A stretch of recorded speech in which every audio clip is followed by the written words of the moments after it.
everyone, hello and welcome back to my channel. I am Priyanka and you're watching Homely Miss.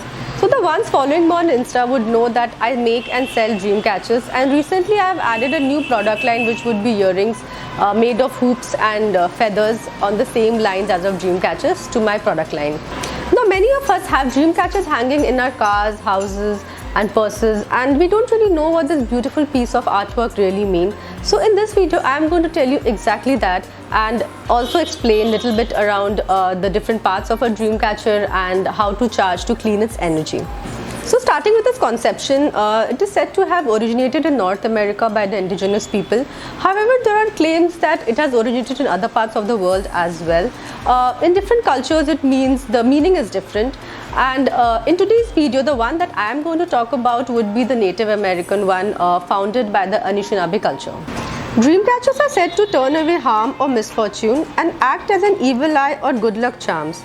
It is also believed to filter good dreams through its web and trickle down along the beads and feathers onto the person sleeping below it.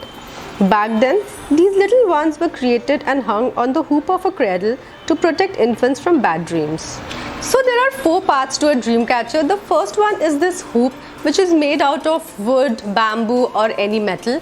Back then it was supposed to be created out of red willow, which is difficult to find these days, and hence we used the wood or the metal ones. The circle here represents the circle of life, which means that there is no end or beginning. Life goes around in a circle, just like the sun and the moon are main sources of energy. The second part of the dream catcher is its web, which is made up of wool, thread or colorful strings and leaves a lot of opportunity to the artist to explore its creativity.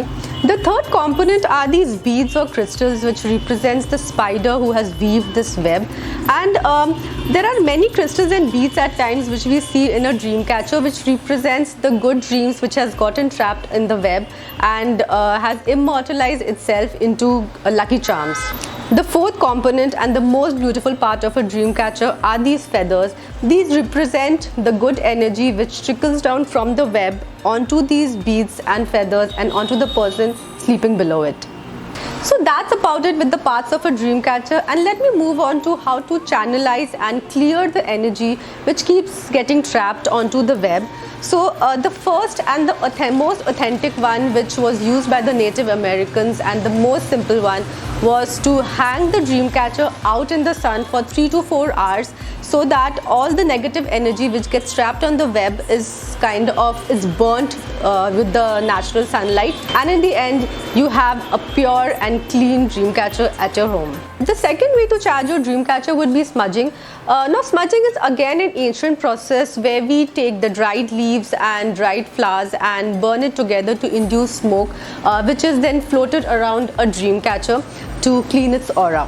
The third way would be to simply burn incense sticks or agarbatti and float the entire smoke around a dream catcher, just like we do in our homes to clean it from the negative energy. So these were the 3 basic ways to revitalize and re-energize your dream catchers for further use. So that's all about dream catchers, and I hope you have enough information on this home decor beauty.